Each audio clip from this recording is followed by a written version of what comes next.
আমরা বিগত কয়েক জুম্মা একটা বিষয় নিয়ে আলোচনা চলতেছিল যে কোরআনের ভাষায় উলুল আলবাব বা বুদ্ধিমান কাদেরকে বলে, তাদের পরিচয় বা গুণগুলো কি। আমরা কোরআনের ভাষায় 9টা গুণ নিয়ে আলোচনা করতেছিলাম। 1 নম্বর গুণ ছিল যারা আল্লাহর সাথে করা ওয়াদা ভঙ্গ করে না, পূর্ণ করে। যে আল্লাহর কাছে আমরা সকলে ওয়াদা দিয়ে এসেছিলাম যে আল্লাহ আমাদের রব, এই রুবুবিয়তের যে ওয়াদা আমরা করে এসেছিলাম, বন্দগিয়তের যে ওয়াদা আমরা করে এসেছিলাম, ওইটা পরিপূর্ণরূপে পালন করে। 2 নম্বর গুণ ছিল যারা বান্দার সাথে কখনো অঙ্গীকার করলে সেই অঙ্গীকার ভঙ্গ করে না। 3 নম্বর ছিল আল্লাহ তাআলা যেই সমস্ত সম্পর্কগুলোকে অটুট রাখতে বলেছেন সেই সম্পর্কগুলো অটুট রাখা। এই 3টা বিষয়ে আমরা বিগত প্রায় 3 জুম্মা আলোচনা করেছি। 4র্থ গুণ এবং 5ম গুণ একসাথে আমরা আলোচনা করব। যে আল্লাহ তাআলা বলতেছেন ওয়ায়াখশাউনা রাব্বাহুম ওয়ায়াখাফুনা সুআল হিসাব। বান্দা দুনিয়ায় থাকতে 2টা ভয় তার ভিতরে থাকা লাগবে। এই 2টা ভয় যদি তার ভিতরে থাকে তো সে বুদ্ধিমান। এক হলো আল্লাহকে ভয় করা, 2 নম্বর হলো কিয়ামতের ময়দানের হিসাবকে ভয় করা। এক কথা, ওই দিন মাওলার সামনে দাঁড়াইতে হবে এবং সাথে সাথে হিসাব দিতে হবে। তো আল্লাহ তাআলা ওই ইশারাটাই দিলেন যে বুদ্ধিমান তো ওই ব্যক্তি যে কিয়ামতের দিন মাওলার সামনে দাঁড়ানোর ভয় করে, কিয়ামতের দিন ময়দানে মাহশারে হিসাবের ভয় করে। এই হলো 4র্থ এবং 5ম গুণ বুদ্ধিমানদের। কারণ তারা দুনিয়ায় থাকতেই আল্লাহর বাণী শুনেছে, পড়েছে, জেনেছে যে সন্তানাদিও কোনো কাজে আসবে না, বিশাল অঢেল সম্পদও আমার কাজে আসবে না, একমাত্র তাকওয়াওয়ালা জিন্দেগি আমার কাজে আসবে। আল্লাহ তাআলা কোরআনে একাধিক জায়গায় বলেছেন দুনিয়ার পিছনে ছুঁইটা, দুনিয়া কামায়া আমার সামনে আসলে কাজ হবে না, আমার সামনে আসতে হবে কলবে সালিম নিয়ে। ওয়ালা ইয়ানফাউ মালু ওয়ালা বানুন ইয়াওমা লা ইয়ানফাউ মালু ওয়ালা বানুন। ওই দিনটা এমন এক দিন যেই দিন না তোমার সম্পদ কোনো কাজে আসবে, না তোমার সন্তানাদি কোনো কাজে আসবে। ইয়াওমা ইয়াফিরুল মারউ মিন আখিহি ওয়া উম্মিহি ওয়া আবিহি ওয়া সাহিবাতিহি ওয়া বানিহি লিকুল্লি ইমরিইম মিনহুম ইয়াওমাইযিন শাআনুন ইউগনিহি। সেদিন ভাই ভাইয়ের থেকে পলাবে, সন্তান বাবা মা থেকে পলাবে, বাবা মা সন্তান থেকে পলাবে, স্বামী স্ত্রী থেকে পালাবে, স্ত্রী স্বামী থেকে পলাবে। প্রত্যেকেই যার যার পেরেশানিতে লিপ্ত থাকবে। স্ত্রীও জানে দুনিয়ায় সবথেকে প্রিয় ব্যক্তিটা আমার স্বামী, আমার কোনো কাজে আসবে না। বাপ মা জানে আদরের সন্তান কোনো কাজে আসবে না, সন্তান জানে বাপ মা আমার কোনো কাজে আসবে না। বন্ধু বন্ধুকে দেখবে কিন্তু বন্ধু বন্ধুর দিকে চোখ দিয়ে একবার দেখার পরে চোখটা নামাই নিবে, যাওয়ার সাহস পাবে না। ওয়ালা ইয়াসআলু হামীমুন হামীমা ইবাসসারুনহুম ওয়া ইয়াদ্দুল মুজরিমু লাউ ইফতাদি মিন আযাবি ইয়াউমিইযিন বিবানিহি ওয়া সাহিবাতিহি ওয়া আখিহি ওয়া ফাসিলাতিহি আল্লাতী তু'বিহি ওয়ামান ফিল আরদি জামিআ সুম্মা ইউনজি। বন্ধু বন্ধুকে দেখবে কিন্তু কেউ কারোর সাথে কথা বলবে না, জানে আজকে আর বন্ধু কোনো কাজে আসবে না। যেই বন্ধুর সাথে জুয়া খেলতে বসেছিলাম, যেই বন্ধুর সাথে সময় নষ্ট করেছিলাম, যেই বন্ধুর সাথে সিনেমা দেখেছিলাম, যেই বন্ধুর সাথে অপকর্মগুলো লিপ্ত হয়েছিলাম, আজকে দুইজনের ব্যাপারেই জাহান্নামের ফয়সালা হয়ে যায়। বন্ধু বন্ধুকে দেখে কিন্তু কথা বলে না। ওই দিন অপরাধীর অবস্থা এমন হবে যেন সন্তানকে মাওলার সামনে দিয়ে দেবে, মাওলা আমার সন্তানকে গ্রহণ করো আর আমাকে জাহান্নাম থেকে মুক্তি দাও। বাপ মাকে সামনে দিবে, স্ত্রীকে সামনে দেবে যে এদেরকে গ্রহণ করো, আমাকে জাহান্নাম থেকে মুক্তি দাও। কিন্তু মাওলা বলবেন না না না, আমি তো আগেই দুনিয়ায় থাকতে তোমাদেরকে বলে দিয়েছিলাম, ইয়াউমা লা ইয়ানফাউ মালু ওয়ালা বানুন ইল্লা মান আতাল্লাহ বিকলবিন সালিম। আমার সামনে দাঁড়াইতে হবে, এই কথা তো আমি বারবার কোরআনের মধ্যে বললাম এবং বলে দিয়েছিলাম, যখন আমার সামনে দাঁড়াবা এই দুনিয়ার সম্পদ কোনো কাজে আসবে না, তোমার সন্তানাদি কোনো কাজে আসবে না, আত্মীয় স্বজন কোনো কাজে আসবে না। আমার সামনে যদি আসতে হয় তাহলে সুস্থ একটা দিল নিয়ে, কলব নিয়ে আমার সামনে আসা লাগবে। আমি তো জানাই দিছি দুনিয়াতে থাকতে যার দিলের মধ্যে মাওলার ভয় ঢুকে যায়, আখিরাত দিবসের ভয় ঢুকে যায়, ওই লোকের দ্বারা মাওলার নাফরমানি আর কখনো সম্ভব হয় না। এই জন্য ওই দিলটা হয় পবিত্র দিল, ওই দিলটা হয় সুস্থ দিল। এই জন্য মাওলা ঘোষণা দেন, ওয়া আম্মা মান খাফা মাকামা রাব্বিহি ওয়া নাহান নাফসা আনিল হাওয়া। আর যে ব্যক্তি এই কথার ভয় করে যে তাকে রবের সামনে দাঁড়াইতে হবে এবং নিজেকে নফসে আম্মারা থেকে বাঁচায় রাখে, আল্লাহর নাফরমানি থেকে বাঁচায় রাখে, তার পুরস্কারটা কেমন হবে? ফাইন্নাল জান্নাতা হিয়াল মাওয়া, তার আবাসস্থল হবে বসবাসের জান্নাত। তো বুদ্ধিমান যে ব্যক্তি বুদ্ধিমান, সে দুনিয়াতে থাকতেই আখিরাতের প্রস্তুতি নিয়ে ফেলবে। আল কাইয়িসু মান দানা নাফসাহু ওয়া আমিলা লিমা বাদাল মাউত। হাবিব বলেন সাল্লাল্লাহু আলাইহি ওয়াসাল্লাম যে বুদ্ধিমান তো ওই ব্যক্তি যে নিজের হিসাব করে এবং আমল যেটা করে কবরের মৃত্যুর পরের জীবনের জন্য করে। সে ব্যবসা করুক, চাকরি করুক, চাষবাস করুক, সংসার করুক, সন্তান মানুষ করুক, যে হালাতেই থাকবে সব কিছুই হবে তার আখিরাতের জন্য। ওয়া আমিল লিমা বাদাল মাউত। মৃত্যুর পরের যখন আমল হয়, কিভাবে মৃত্যুর পরের আমল হবে? আমার চলাটাও মৃত্যুর পরের জন্য প্রস্তুতি, আমার কথা বলাটাও মৃত্যুর পরের জন্য প্রস্তুতি। আরে আমার প্রতিবেশীর সাথে থাকা, একসাথে এক এলাকায় সমাজের মধ্যে থাকা, এটাও হবে আখিরাতের প্রস্তুতি। তাই কখন হবে এটা? ওয়ায়াখশাউনা রাব্বাহুম ওয়া ইয়াখাফুনা সুআল হিসাব। কয় যখন মাওলার ভয় তার দিলের মধ্যে ঢুকবে, মাওলার সামনে দাঁড়াইতে হবে, হিসাব দিতে হবে, এই ভয় যখন দিলের মধ্যে ঢুকে যাবে তখন তার জন্য ওই দুনিয়াতে প্রত্যেকটা আমল হবে আখিরাতের জন্য, নিজের জন্য নয়। এটা বুদ্ধিমানদের গুণ। 4 নম্বর আর 5 নম্বর। 6 নম্বর গুণ কি?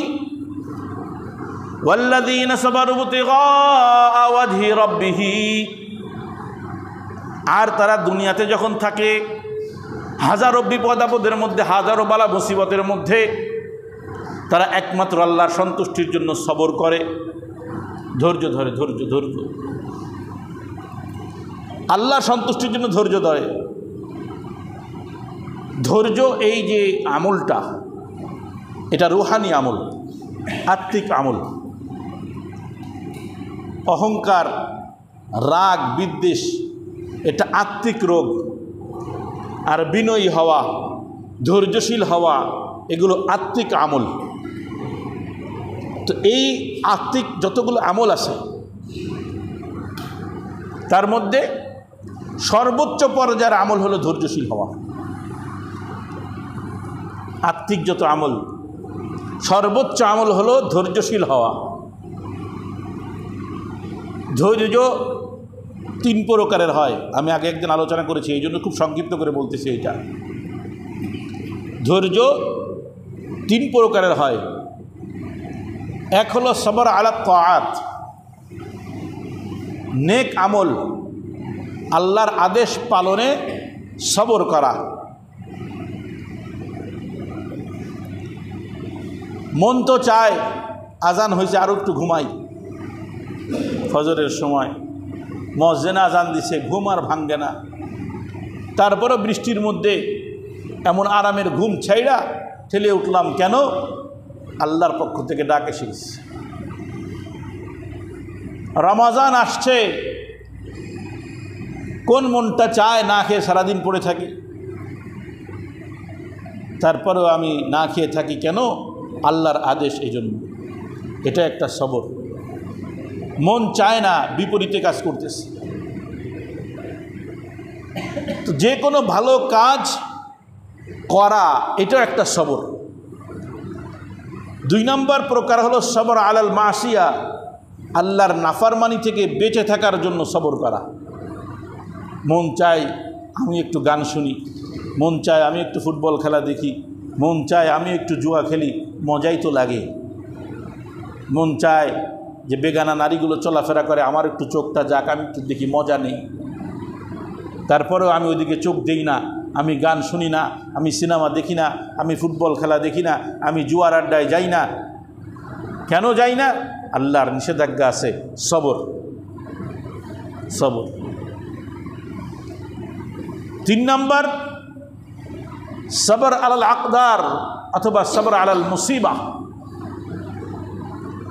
বালা মুসিবত যখন এসে যায়, এই বালা মুসিবতের উপরে সবর করা, এই আমলটা আমাদের জন্য অনেক বড় কঠিন হয়ে যায়, আমাদের জন্য অনেক বড় কঠিন। হঠাৎ মনে করেন এখন সংবাদ আসছে, আল্লাহ হেফাজত করুক, যে তোমার জলজন্ত সন্তান সুস্থ, যাকে কেবল দেখে আসলা বাড়িতে খেলা করতেছিল, হঠাৎ আল্লাহর ডাকে এসে গেছে, চলে গেছে।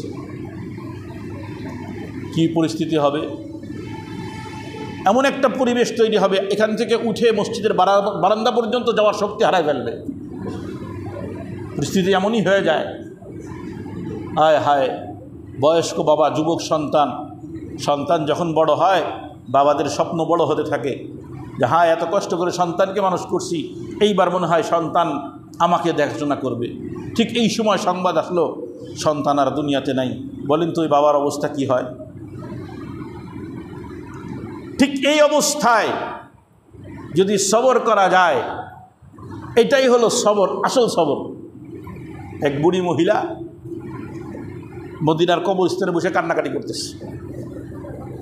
রাসূল করিম সাল্লাল্লাহু আলাইহি ওয়াসাল্লাম সাহাবাদের কিনে যাইতেছেন, তিরমিজি শরীফের হাদিস। তো বুড়ির কান্না দেখে বসে, কি ব্যাপার, কি এই মহিলার কি হয়েছে?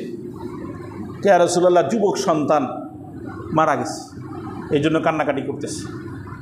তো রাসূল করিম সাল্লাল্লাহু আলাইহি ওয়াসাল্লাম কাছে গেছেন, যা বলতেছেন, বুড়িমা সবর করো, সবর করো। এখন সে আবার রসুলকে চিনে না, তো বলছো তোমার যায়নি তো, এই জন্য তুমি এসে আমার নসিহত করতেছো, তোমার একটা গেলে বুঝতে। রসুলকে চিনে না। রসুল শুই না, আসতে হেঁটে চলে গেছে।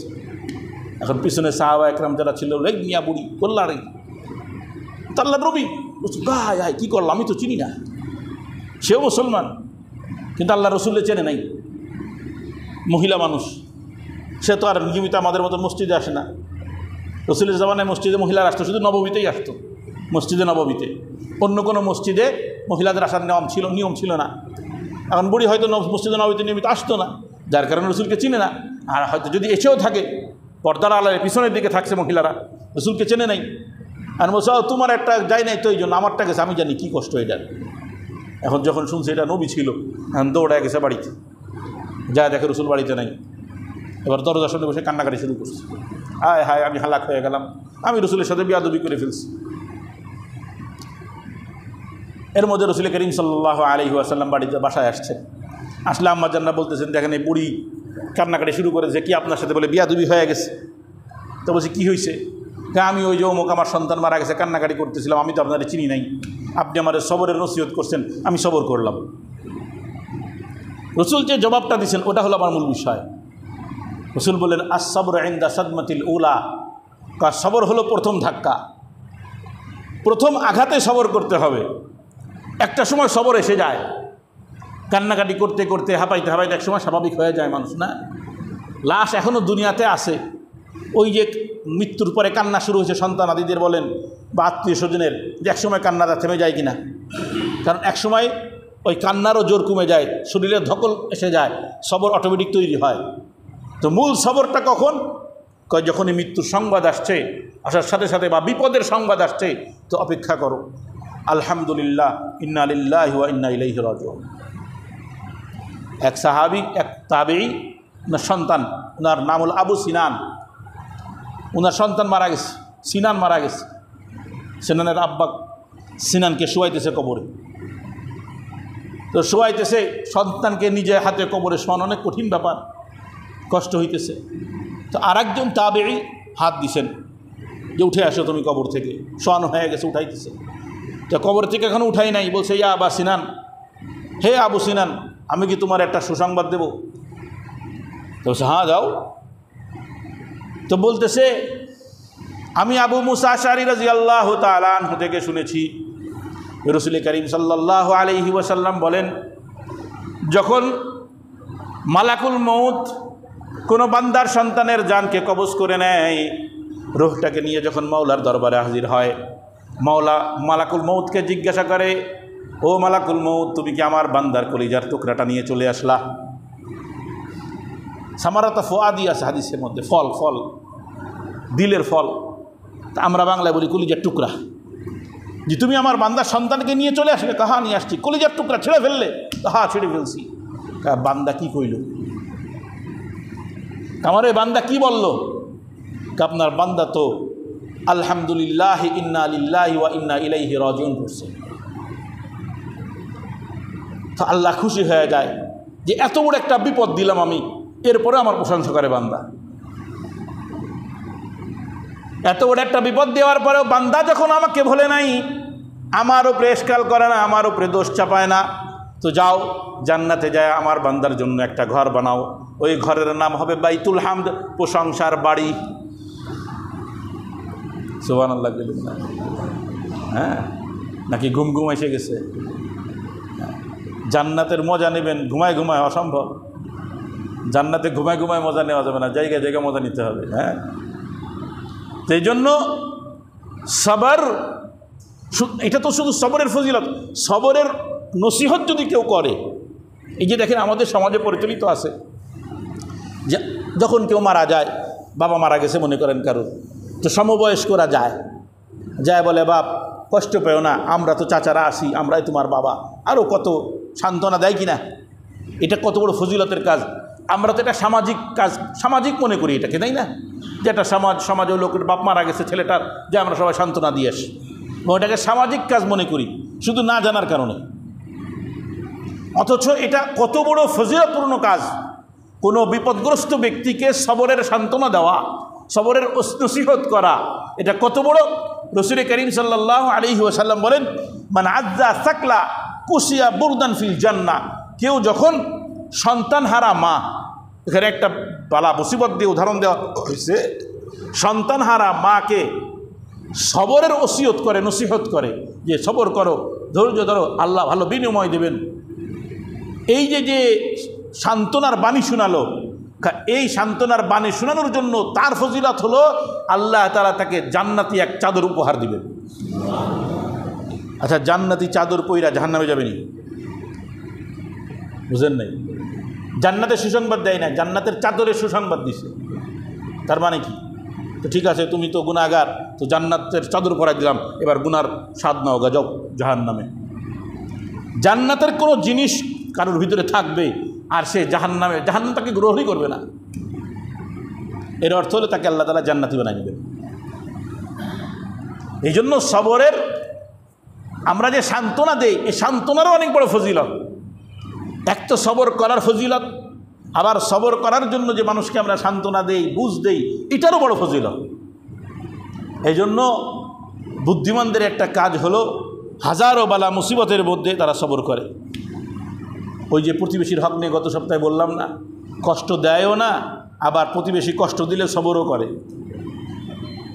আমরা বর্তমান অবস্থা কেমন হয়েছে যে কেউ যদি আমাকে কষ্ট দেয়, যে সেই কষ্টের প্রতিশোধ না নেওয়া পর্যন্ত আমি স্থির হই না। কিন্তু ইমাম আবু হানিফা রাহমাতুল্লাহর গল্প শোনাইলাম না, যে প্রতিবেশী কি পরিমাণ কষ্ট দিছে, এরপরে যখন জেলখানায় আটকা পড়ছে তো উনি নিজে সুপারিশ করে ছাড়াই নিয়ে আসছে। এটাই সবর, এটাই আখলাকে হাসানা, খুলুকে হাসানা। খুলুকে হাসানার একদম সর্বশেষ আলামত বর্ণনা করব। 7 নম্বর গুণ আকামুস সালাত। বুদ্ধিমানের কাজ হলো তারা নামাজ ছাড়ে না, নামাজ নিয়মিত কায়েম রাখে। এটা বুদ্ধিমানের কাজ, এটা মুমিনের পরিচয়। মুমিনের পরিচয় হলো নামাজ। আমি নামাজ নিয়ে বিস্তর আলোচনা করেছি কয়েক জুম্মা, এবং এখনও শেষ হয় নাই। রমজানের আগে ছাড়ছি আর এখনও ধরার সুযোগ হয় নাই। আগামী জুম্মা থেকে আবার ধরবো ইনশাআল্লাহ নামাজ নিয়ে। নামাজ বলতে জুম্মা ধরবো, এবার নামাজ শেষ হয়েছে, জুম্মা বাকি আছে। জুম্মার ফাজাইল নিয়ে ইনশাআল্লাহ আগামী জুম্মা আলোচনা করব। তো নামাজ এটা মুমিনের আলামত। সাহাবা একরাম মুনাফেক আর সাহাবিদের মধ্যে পার্থক্য করতেন কেমনে জানেননি? যে কারা মসজিদের দিকে যায় আর কারা মসজিদে যায় না। যারা মসজিদে যায় না সাহাবা একরাম তাদেরকে মুমিনই মনে করতেন না। কত বড় খতরনাক! আর এখন তো আমরা সামান্য ওজোরও দরকার হয় না, ঘুম আসতেছে থাক পরে ঘুম নেই, অথবা আগে ঘরে পড়িনি পড়ি যাবেন, আগে একটা ঘুম দিয়ে নিই। নামাজ এত হালকা হয়ে গেছে, অথচ নামাজ হলো মুমিনের পরিচয়। যে তুমি যে মুমিন তার পরিচয়, তুমি মসজিদে আসতেছো, তুমি নামাজ পড়তেছো, তুমি নামাজি। আল্লাহ আল্লাহ আল্লাহ আল্লাহ কোরআনে একাধিক জায়গায় মুমিনদের পরিচয় দিয়েছেন মুসল্লিন বলে। তারা কারা? যারা মুমিন তারা কারা? নামাজি, তারা নামাজি। হ্যাঁ, এই জন্য নামাজ এটা মুমিনের পরিচয়। তো উলুল আলবাব যদি হতে হয়, বুদ্ধিমান যদি হতে হয়, তাহলে তাকে নামাজি হতে হবে। 8 নম্বর গুণ ওয়া আনফাকু মিম্মা রাযাকনাহুম সিররা ওয়া আলানিয়া।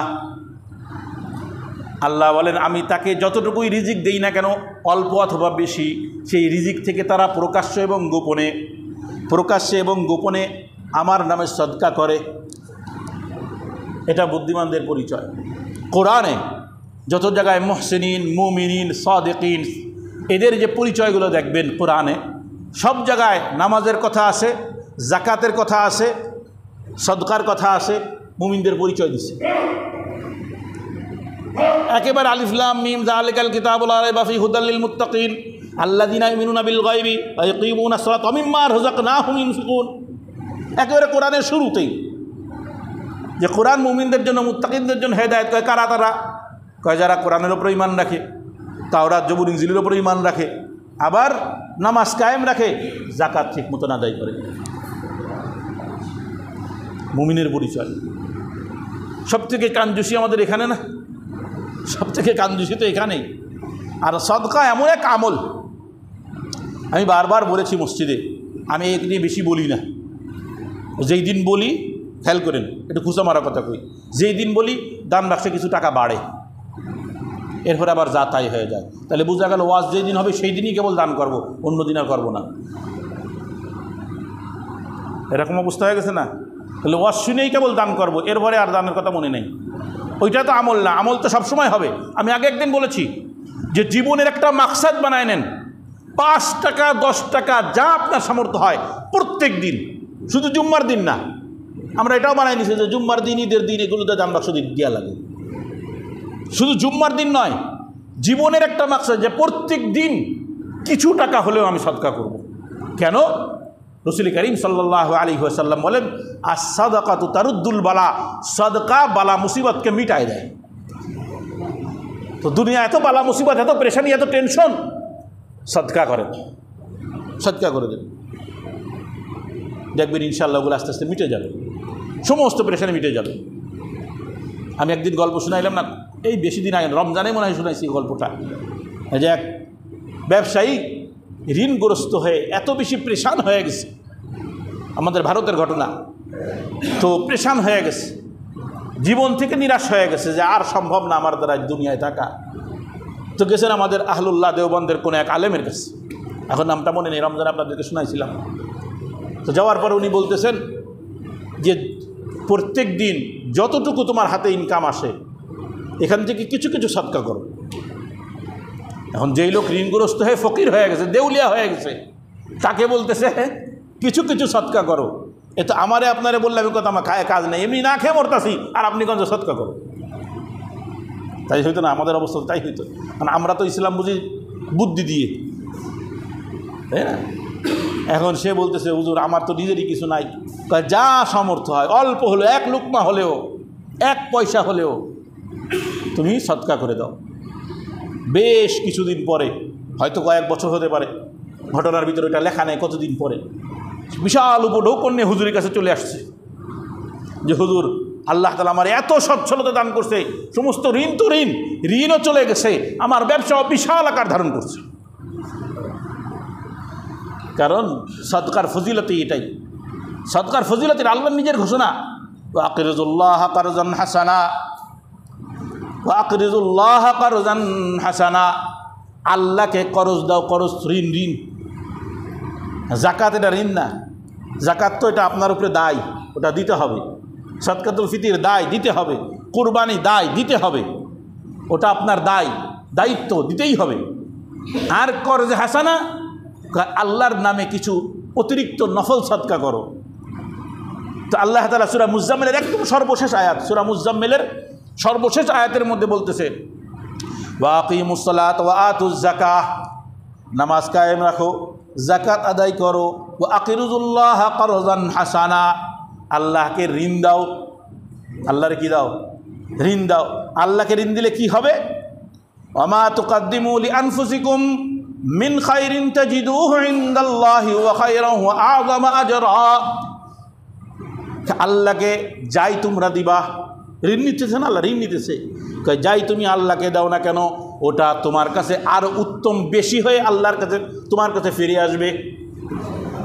যাই তুমি আল্লাহকে দিবা ওটা ডবল হয়ে ফিরে আসবে। ডবল শুধু নয়, 10 গুণ থেকে 70 গুণ থেকে 700 পর্যন্ত আছে না। এমনি যে কোনো নেক আমল অটোমেটিক 10, সুবহানাল্লাহ কয় না, অটোমেটিক 10 করলেই 10, করবেন একটা পাবেন কয়টা? 10টা। গুনাহ করবেন একটা পাবেন একটা। এটা এই উম্মতের বৈশিষ্ট্য, এটা অন্য কোনো উম্মতকে দেওয়া হয় নাই। এবং এটা কবে দিছে জানেননি? এই ফজিলত মেরাজের রাত্রে। মেরাজের রাত্রে এই উম্মতকে যেগুলো উপহার দেওয়া হয়েছে তার মধ্যে একটা উপহার হলো আমল করবে একটা পাবে 10টা। 10 পাবে, সেইটা আবার বিভিন্ন ফজিলতের কারণে 70 থেকে 700 পর্যন্ত যাবে। তো আল্লাহ তাআলা রাসূল করিম সাল্লাল্লাহু আলাইহি সাল্লাম বলেন, বান্দা 1 লুকমা খাবার, কয় লুকমা? না 1 লুকমা আপনাদের কাছে কত? এত বড় একটা লুকমা না, না 3 আঙ্গুলের মাঝখানে যেটা ধরে এটা 1 লুকমা। 3 আঙ্গুলের মাঝখানে যে খাবারটুকু উঠবে এটা হলো 1 লুকমা খাবার।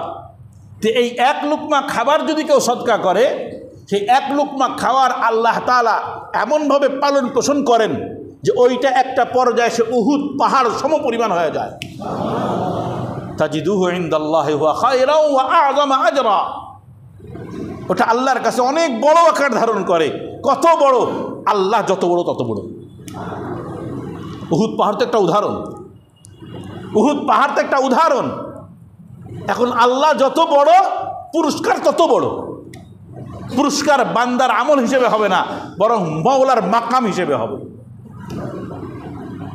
কত দিব? আমি মওলা যত বড় তত দিব। কারণ আমার যত ভান্ডারে আছে, আপনার ভান্ডারে তো শেষ নাই, কয় তাহলে তোর পুরস্কারেরও শেষ নাই। মওলার ভান্ডারে যেমন শেষ নাই, বান্দার পুরস্কারেও শেষ নাই।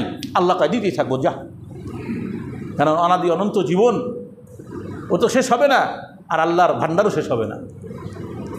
এই জন্য সাদাকা প্রত্যেক দিন কিছু কিছু নিজের থেকে দেওয়া। যে যখন বাসার থেকে সকালে অফিসের উদ্দেশ্যে বের হইলাম, ব্যবসা প্রতিষ্ঠানের উদ্দেশ্যে বের হইলাম, আগে সব কিছুর আগে একটু সদকা করি।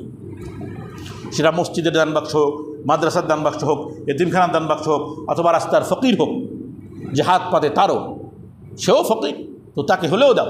কিছু দিয়ে ওই দিনের হক আদায় করে ফেলো, যে আল্লাহ প্রত্যেক দিন কিছু কিছু দেই, নিজেকে তোমার কাছে বিক্রি করতেছি, আমি তোমার কাছে আমি নিজেকে বিক্রি করে দিতেছি। এখন আমার তো অঢেল সম্পদ নাই, তো আমার সামর্থ্য অনুযায়ী আমি প্রত্যেক দিন অল্প অল্প করে দিতেছি, অল্প অল্প করে। এক তাবেঈ আছেন, তাবেঈ, ওনার নাম হলো খালিদ, যতটুকু মনে পড়তেছে, এখন কিছুদিন আগে পড়াইতেছিলাম এদেরকে দাওরায়। উনি এত বড় বুজুর্গ, ওনার নামের যে বিশেষণগুলো দেওয়া হয়েছে, সিকাতুন সাবতুন জাহেদুন আবিদুন, মানে নির্ভরযোগ্য মুহাদ্দিস। শুধু নির্ভরযোগ্য নয়, দুনিয়া বিমুখ মুহাদ্দিস। শুধু তাই নয়, সম্পূর্ণ দুনিয়া ভোলা মুহাদ্দিস। এত বড় ব্যক্তিত্ব। এখন উনার সম্পদ ছিল, তো উনি নিজেকে এক পাল্লায় রাখছেন, আর নিজের পাল্লার ওজন সমান স্বর্ণ রাখছেন। এভাবে মোট 3 বার মাপছেন। কয়বার? 3 পাল্লা। এই 3 পাল্লা স্বর্ণ সদকা করে বলতেছে, ইশতারাইতু মিনাল্লাহ, আমি নিজেকে আল্লাহর কাছে বিক্রি করে দিলাম। তো তার ছিল, এই জন্য তিনি বেশি দিচ্ছেন। তো আপনার যতটুকু আছে আপনি সেভাবে দেন, এবং বলেন আল্লাহ নিজের দিয়ে দিলাম তোমার কাছে, এবার তুমি হিসাব করো, তুমি আমারে নিজের বানায় নাও, কারণ তোমার হাবিব কইছে সাদাকাতু তারুদ্দুল বালা। শুধু তাই নয়, আরও একটা পুরস্কার আছে। কেউ যদি নিয়মিত সদকা করে, আল্লাহ তাআলা তার জিন্দেগির গুনাহগুলোকে মিটায়া দেন। আর সাদাকাতু তুতফিউল খাতিয়া কামা ইউতফিল মাউন নার। পানি যেমন আগুনকে নিভায় দেয়, সদকা এভাবে জাহান্নামের আগুনকে নিভায় দেয়, গুনাহকে মিটায় দেয়। এই জন্য প্রত্যেক দিন একটা আদত তৈরি করে ফেলেন, অভ্যাস তৈরি করে ফেলেন, যে আমার পকেট থেকে 10 টাকা হলেও, 5 টাকা হলেও যাবে, এটা আমি সর্বনিম্ন ধরলাম। আর আপনার সামর্থ্য অনুযায়ী আপনি তো আরও দিবেন। এটা মুমিনের একটা গুণ, বুদ্ধিমানদের গুণ, যে সে যখনই সুযোগ পায় তখনই আল্লাহর রাস্তায় সদকা করে। ও মুহতারাম, যে কোনো ভালো কাজ সদকা। এই যে আমার কাছে ইসলামী ফাউন্ডেশন থেকে একটা আসছে, যে আজকের বিষয় যেন থাকে হলো গাছ লাগানো। আপনাদের মনে থাকার কথা, আমি এই বিষয়ে দীর্ঘ আলোচনা করেছি। গাছ লাগানোর ফজিলত কি? এই গাছ লাগানো এটা কি জিনিস জানেননি? যেহেতু সদকার সাথে এসে গেছে তাই বলতেছি। গাছ লাগানোর পরে, গাছ লাগাইছেন, লাগানোর পরে ওখান থেকে কোনো প্রাণী খাইছে, পাতা খায় না, পাতা খেয়ে ফেলে, আপনার জন্য সদকা। সুবহানাল্লাহ কয় না? আপনি একটা গাছ লাগাইছেন, ওখান থেকে একটা ছাগলে বা গরুতে এসে খাইছে, সদকা। ফল হয়েছে, পাখিতে এসে খাইছে, সদকা। চোরে চুরি করছে, সদকা। কেউ গাছের ছায়া নিছে, সদকা। গাছ থেকে কোনো প্রাণী, এমনকি একটা পিঁপড়াও যদি উপকৃত হয়, তো ওই সদকা আপনার নামে চলে যাবে। তো যে কোনো ভালো কাজই সদকা। তো সদকা যেমন টাকা দিয়েও সারা যায়, ঠিক ওই রকম ভালো কারোর উপকার করে, ভালো একটা নেক আমল করে, যার পিছনে অর্থ খরচ হয়, এরকম কোনো নেক আমল করেও সদকা করা, এটাও খেয়াল রাখা দরকার। 9 নাম্বার গুণ,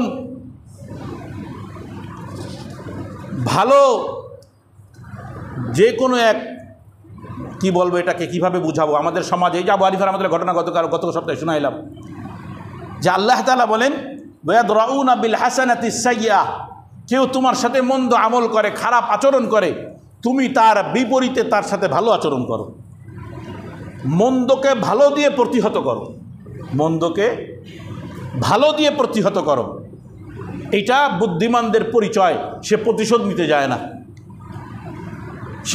নিতে চায় না, বরং তার সাথে যখন কেউ খারাপ আচরণ করে, সে একটা মুচকি হাসি দেয়া তার কল্যাণ কামনা করে চলে আসে। মন্দকে ভালো দিয়ে প্রতিহত করা, এর 2টা অর্থ হতে পারে।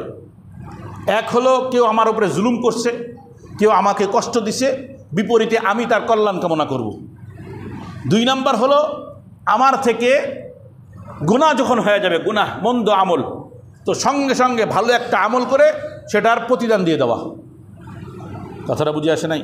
রাসূল করিম সাল্লাল্লাহু আলাইহি ওয়াসাল্লাম বলেন, ইত্তাকিল্লাহ হাইসুমা কুনতা, যে অবস্থায় থাকো না কেন, যেখানেই থাকো না কেন, আল্লাহকে ভয় করো, এবং ওয়াত্তাবিস সাইয়্যাতাল হাসানাতা তামহুহা, যখনই কোনো মন্দ আমল হয়ে যায় সঙ্গে সঙ্গে নেক আমল করো, তামহুহা, ওই ভালো আমল তোমার মন্দ আমলকে মিটাই দিবে।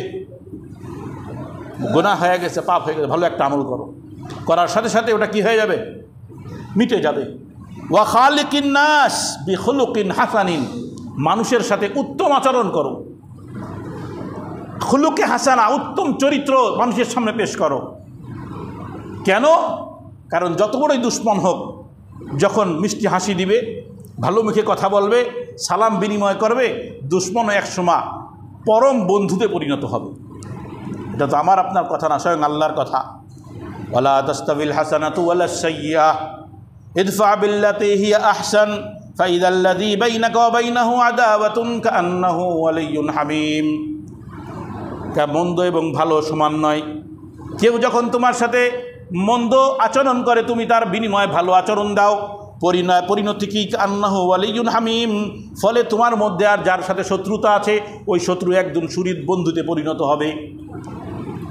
এটা আল্লাহর ফয়সালা। সুতরাং এই যে দেখেন, আমি একটা কথা বলি, রাসূল করিম সাল্লাল্লাহু আলাইহি ওয়াসাল্লাম নবুয়তের আগেই আরবে, বিশেষ করে মক্কা মদিনার এই অঞ্চলে রসুলের একটা প্রসিদ্ধি এসে গিয়েছিল। তখনও নবুয়ত পাই নাই, উনি দাওয়াতের কাজও করে নাই, কিন্তু ওনার প্রসিদ্ধিটা মানুষের মধ্যে, ওনার একটা পরিচিতি এসেছিল। কি নামে বলেন তো? সবাই জানেন, আল আমিন, বিশ্বস্ত। এই যে বিশ্বস্ততা এবং আখলাকিয়াত, এটা ছিল নবুয়তের আগে রসুলের পরিচয়। চিন্তা করে দেখেন তো, যেই জামানায় ধোঁকাবাজি, নারী নির্যাতন, আরও যত প্রকার, এমন কোনো অপকর্ম নাই। আপনারা তো এই বিষয়টা নিয়ে পড়েন না, মাদ্রাসাগুলোতে পড়ানো হয়। জাহেলি জামানার আগে যে সমস্ত বইগুলো লেখা হয়েছে, রসুলের জামানার আগে জাহেলি জামানার যে কিতাবগুলো লেখা আছে, ওই সমস্ত কবিতা সাহিত্যের কিতাবগুলো দেখলে দেখা যায় ওরা যে কত বড় নষ্ট ছিল, এত কুরুচিপূর্ণ ছিল এরা। সেই জামানার ভিতরে এসে একজন ব্যক্তি তখনও নবুয়তের দাবি করে নাই, এই বড় হতে না হতেই একসময় সবার কাছে সে হিরো হয়ে গেল, শুধুমাত্র আখলাকে হাসানা ওয়া ইন্নাকা লাআলা খুলুকিন আযীম, যে আমি তো আপনাকে খুলুকে আযীমের উপরে প্রতিষ্ঠিত করে রাখেছি। সুতরাং গিয়ে যতই বদনাম করুক না কেন, নবুয়তের আগেই তো আপনার আখলাকিয়াতের প্রমাণ হয়ে গেছে। এখন নবুয়তের দাওয়াত আসার পরে এখন আপনারা অনেকে গালি দেয়, খারাপ বলে, কোনো সমস্যা নাই, নবুয়তের আগে প্রমাণ হয়ে গেছে আপনি কি জিনিস। তা আপনি যখন আখলাকওয়ালা হবেন, চরিত্রবান হবেন, তা হাজারো বদনাম আপনার উপরে আসবে, দেখবেন ওই বদনাম মানুষ নিতেছে না, উল্টা যে করবে তারে বলবে তুই খারাপ। কেন? কারণ আমরা তার চরিত্র সম্পর্কে জানি, আমরা তার চরিত্র সম্পর্কে জানি সে কেমন। সুতরাং হাজারো বদনাম তুমি দিতে পারো। ইমাম আবু হানিফা রাহমাতুল্লাহ আলাইহিকে ফাঁসানোর চেষ্টা করা হয়েছে মহিলা দিয়ে, বর্তমান জামানাও গেছে না এমন, আগের সরকারের সময় দেশে ভাষায়া, তাও আবার নিজের স্ত্রী, তাই না, মামুনুল্লাহ সাহেবরে। তো এটা অনেক পুরাতন টেকনিক। হার জামানায় যারা ক্ষমতায় থাকছে না, এরা যখন কোনো বড় ব্যক্তি যারা অনেক অনুসারী তৈরি হয়ে গেছে, চিন্তা করে এই লোক তো বিপদ হইতে পারে, তো দেখা যায় তার উপরে কলঙ্ক, হার জামানায় কলঙ্ক দেওয়ার চেষ্টা করেছে। কলঙ্ক কোনোভাবে কলঙ্ক যদি দিয়ে দেওয়া যায় ঠান্ডা হয়ে যাবে। কিন্তু যদি আখলাক থাকে, চরিত্র থাকে, ওই সমস্ত বদনাম কিছুই না। মুহতারাম, এই যে 9টা গুণ, এই 9টা গুণ যখন কারোর ভিতরে চলে আসে, তখন তার আর কিছুই লাগবে না। আল্লাহ ঘোষণা দিতেছেন, উলাইকা লাহুম উকবাদ-দার, শেষ পরিণতি তার জন্য। সব কিছু তো আখিরাতের, আমিলা বিমা বাদাল মাউত, যে সমস্ত আমল হবে মৃত্যুর পরের জন্য। আল্লাহ বলতেছেন যে ব্যক্তি বুদ্ধিমান হয় তার এই 9টা গুণ, আর এই 9টা গুণ যার চলে আসে, উলাইকা লাহুম উকবাদ-দার, আখিরাতের ফয়সালা তার জন্য, আর কিছু লাগেনি। মুহতারাম ভাইও, এই জন্য চেষ্টা করা দরকার, পরিপূর্ণরূপে দ্বীনি বুঝ নিজের ভিতরে আনা দরকার। আত্মীয়তার সম্পর্ক বলেন, আল্লাহর ভয় বলেন, আখিরাতের ভয় বলেন, ধৈর্য বলেন, নামাজ বলেন, ভালো আমল, ভালো চরিত্র, এই সব কিছু ঢোকে যখন দিলটা সাফ করা যায়। এই জন্য একটা পরামর্শ আমার, যে সর্বদাই চেষ্টা করবেন আলেমদের মজলিস যখন হয়, ইসলাহি বয়ান হয় না আমাদের এখানে যেমন হয়, আমাদের এখানে প্রত্যেক মাসে হয়। আগামী মাসে কত তারিখ যেন? এই মাসে 17 তারিখ, যেখানে আমাদের এই মসজিদে প্রত্যেক মাসে আমরা করতেছি। এছাড়াও দেখবেন বিভিন্ন জায়গায় ওলামা একরাম করে। যখনই বুঝবেন ওলামা একরামের কোনো বৈঠক আছে, সেখানে আলোচনা আছে, চলে যান, দিল তৈরি হবে। কয়েক ঘন্টা, 1 ঘন্টা 1.5 ঘন্টা, এটা খুব বেশি না আপনার জন্য। আপনার দোকান ওই সময় যদি বন্ধ থাকে, ওই সময় যদি আপনি ঘরে নাও থাকেন, আপনি তো এমন হাজার হাজার সময় শেষ করে দিয়েছেন পরিবার ছাড়া, দোকান ছাড়া, দুনিয়ার অনেক কাজে। তো ওই সময়টুকু সময় দেন। ওই যে দ্বীনি কথা বারবার ঢুকার দ্বারা দিলের ভিতরে দ্বীনি বুঝ তৈরি হয়, ওর দ্বারা দিল তৈরি হয়। এই সমস্ত আলোচনাগুলো তখন দিলের মধ্যে বসে আমল আসে। শুধু জুম্মার দিন একবার আসলাম আর একটু জিময় গেলাম আর শুনে গেলাম, ওতে আসে না। কিন্তু বারবার আসতে হয়, বারবার আসতে হয়, উলামা একরামের সাথে সম্পর্ক রাখতে হয়। Please subscribe now if Hassan